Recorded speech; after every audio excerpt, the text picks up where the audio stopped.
Today we are interviewing Robby McCabe, and he climbed the Machame 9-day route with us back in February of 2015. Just had a bunch of questions for Robby, and I guess we'll start off with, what made you decide to climb Mount Kilimanjaro? Well, let's see. I guess growing up as a kid, I always wanted to get to the top of different things, So as silly as that sounds, but um, when I think I saw some pictures of one of my friends on Facebook who had done it a couple of years ago, and I was just like, I thought that was the coolest thing. And at the time, I didn't know if I could afford it, or didn't have anyone that I knew that wanted to go. But I knew that it was something that I wanted to do because it just sounded like a really cool challenge. Okay, and then when you decided that it was something that you wanted to do, did you basically go online and just try to get as much information you can about the mountain and what it took to climb it? No, I definitely not so much. I didn't do a whole lot of reading to be honest, but I looked up a lot of YouTube videos and places, videos on Vimeo and stuff like that, and just to see what the terrain was like, and just to kind of get a idea of what the climb was going to be like, if I needed if it was how technical it was and stuff like that. So just kind of a general gist of it. I didn't get too in depth with the research, but The reason we're doing this podcast and recording is because a lot of people do read tons of websites online, and they buy books and read about the mountain, and I guess it's sometimes it's better to hear firsthand off of somebody who's just done it. So I just wanted to ask you, how did you feel the experience was based on what you thought it would be like? so that's gonna be a hard one for me to capture. I think very well because depending on where you go, where you look, or you read, whether it's Reddit or you watch videos or whatever, you kind of get varying opinions on that. And some people are like, "Oh, well, it's just a hike. You just walk up to the mountain like it's not a big deal." And then you got other people who are like, "Man, it was like one of the hardest things I've ever done in my entire life." So kind of between the two of those, it's kind of somewhere in the middle. Um, so it wasn't. It's true that it wasn't a very technical climb. You didn't have to have like crampons or any harnesses and ropes and stuff like that. But at the same time, it's kind of a big mental game, mental challenge. You just got to keep going, and yeah, I made it, and there's a lot more. I guess there's a lot more of a slow and steady kind of challenge than it was anything like super technical. So, and Have I just you happened to be.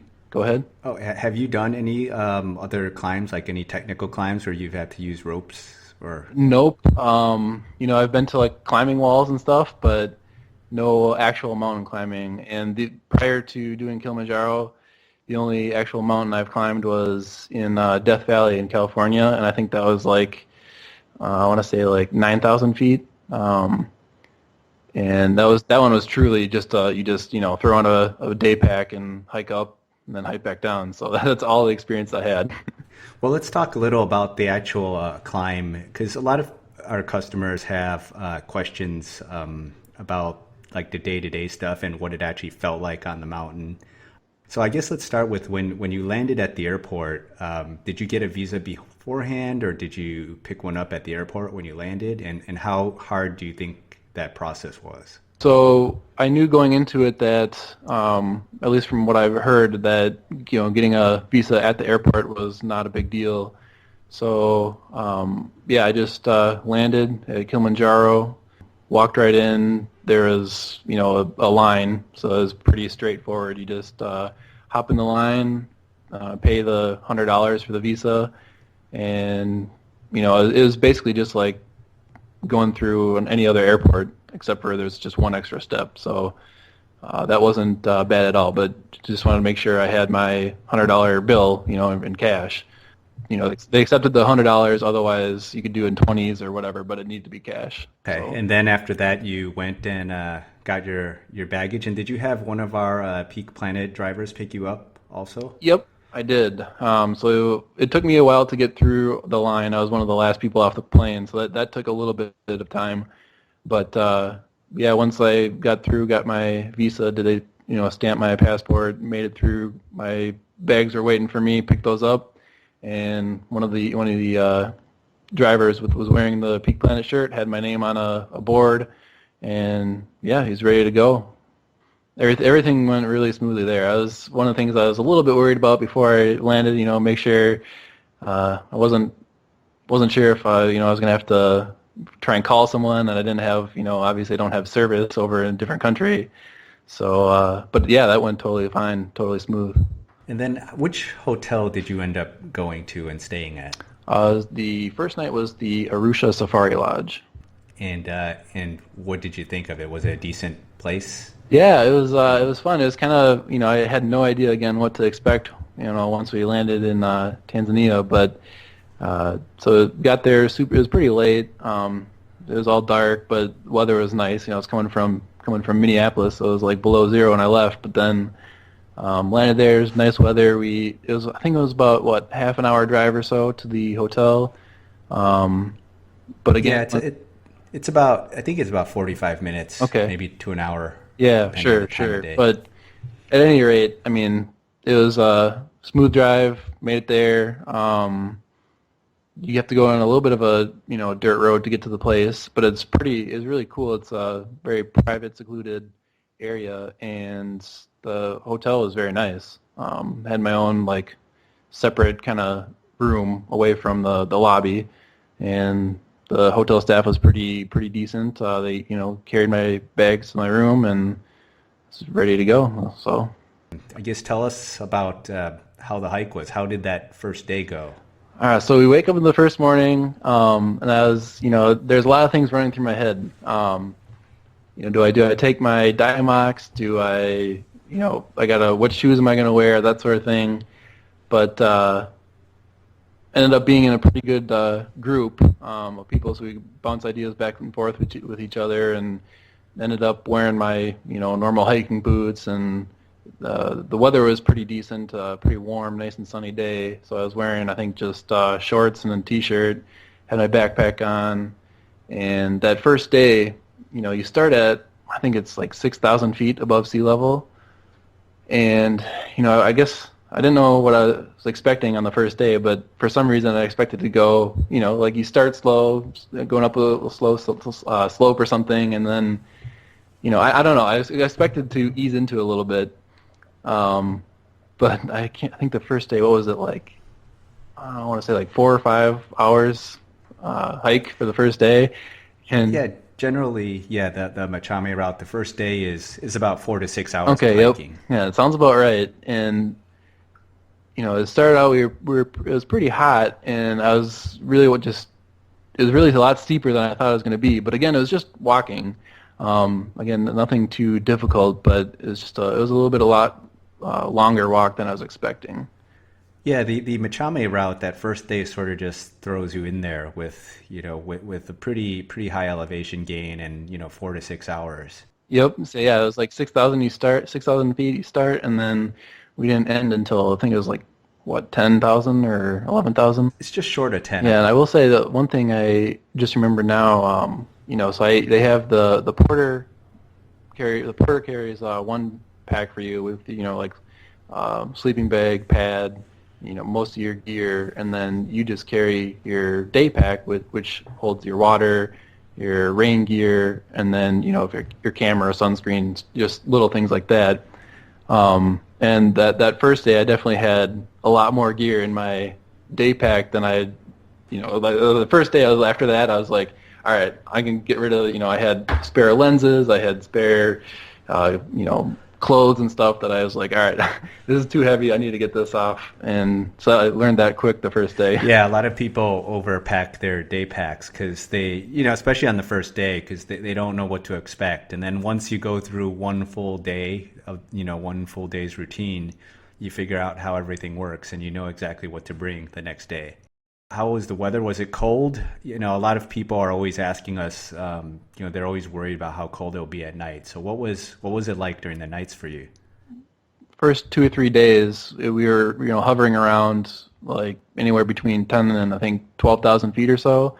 And during the day, I want to say it was in the I don't know, anywhere from maybe 50s to 70s. So hiking, I usually started off the morning with like just a long sleeve shirt and in my hiking pants, and then as the hike went on throughout the day, I ended up taking off the long sleeve shirt and trading it up for just a short sleeve shirt, and either left my pants on or unzipped the legs off so that turn into shorts.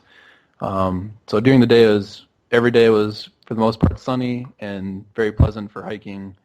At night, I had my watch had a thermometer on it, so I'd place it on the top of the tent, and every time we woke up in the morning, I'd take a look at it, and it was anywhere between, about 30 and 40 when I woke up in the morning. And I brought my own down sleeping bag. I think it was a 15-degree bag with just Cabela's sleeping pad, and I was completely warm every night.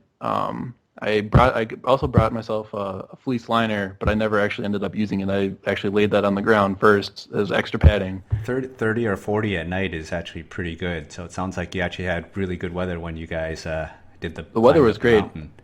Yeah, no, I was a little worried about that, but because I think on the website they recommend like, was it a 10-degree bag and then another with having the fleece liner and having the big thick pad. So I was a little concerned going in with the 15-degree, but ended up being just fine. Yeah, so even the summit night wasn't not the actual hike, but the sleeping overnight up there at, I believe it's Barafu, wasn't that cold? No, and again, it was about a similar temperature. Even at that base camp there at about, I think that was what, 15 or 16,000. I think it's about 15. It's 14.8 at Barafu. Okay. Yeah, and it was pretty well sheltered. At least, you stay out of the wind in your tent. And the wind actually didn't even start until we were moving up the mountain for summit night. But yeah, sleeping was never a problem. I never woke up cold.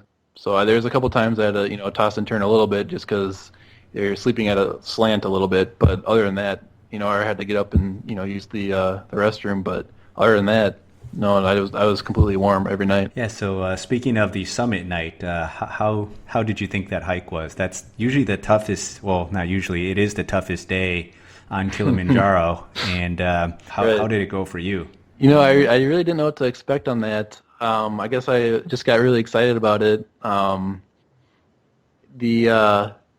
last day, the day before you do the summit hike, we actually do a 4-hour hike just like every other day. So then you do that, which is a little bit less than most days. So you do the 4-hour hike to get to the base camp. Then you hang out for a while. You have lunch. Then you go back to your tent, kind of hang out, rest, have dinner, go back to your tent, hang out, rest. Because really, at that point, that's all you really want to do. It's pretty high altitude. You just want to get rested up. Then they wake you up at about, I think it's like 11:30, and you go into the tent, the kitchen tent, to go over the plan for the day, or the night rather, and you get some snacks, like a little bit of breakfast food and some snacks for the climb. They give you boiled water that's already hot, and then you put it in your water jugs. And I thought it was kind of interesting, actually. The water freezes at the top first, so they have you turn your water bottles upside down so that the water will stay liquid longer for you to keep drinking it on your way up. Yeah, so you start at midnight, and I threw on all my gear because I was concerned that it was going to be cold. But about 20 minutes into the hike, I was just sweating. So I ended up taking a couple layers off, and then another 20 minutes into the hike, the wind started to pick up, and then it really started to pick up. It was like you just flipped a switch, and all of a sudden it was, it turned to like 25-degree temperatures into something that it felt like, negative 20. It felt really cold, especially since I was sweating. What happens is they wake up at 11:30, and when you get up from sleeping, you just feel cold. So you tend to put on way too much clothes because you're going to exit your tent and you're thinking about doing such a long hike. But then when you actually start moving, you start to warm up a little, so people sometimes end up with too much clothes at the very beginning of that summit hike. Right. That was definitely something that happened to me. So Was that how did you feel about physically? How was that summit hike? so it started off great. I can't remember exactly how far into it, but we got to the point where, I was trying to recover. I had all my, I stopped and I put all my layers on, but I was still warming up because I had gotten chilled from when the wind picked up. So I was struggling a little bit with staying warm. A lifesaver for me was I had some hand warmers that I tucked into my mittens, and that just helped tremendously to keep my hands warm. A couple other of the group members actually got just very minor frostbite, so I was very lucky to have the hand warmers on and threw them in my mittens, and I would highly suggest that for anyone going up there and doing the climb as well. But physically, other than that, So go ahead. I was going to ask you if you felt any effects of altitude actually during the entire climb or even on summit night. How was the altitude and just the lack of oxygen in the air?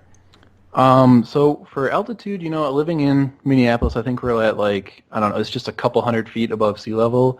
And I had never been above 13,000 feet before, and the only time I was that high was in Vail in Colorado going skiing.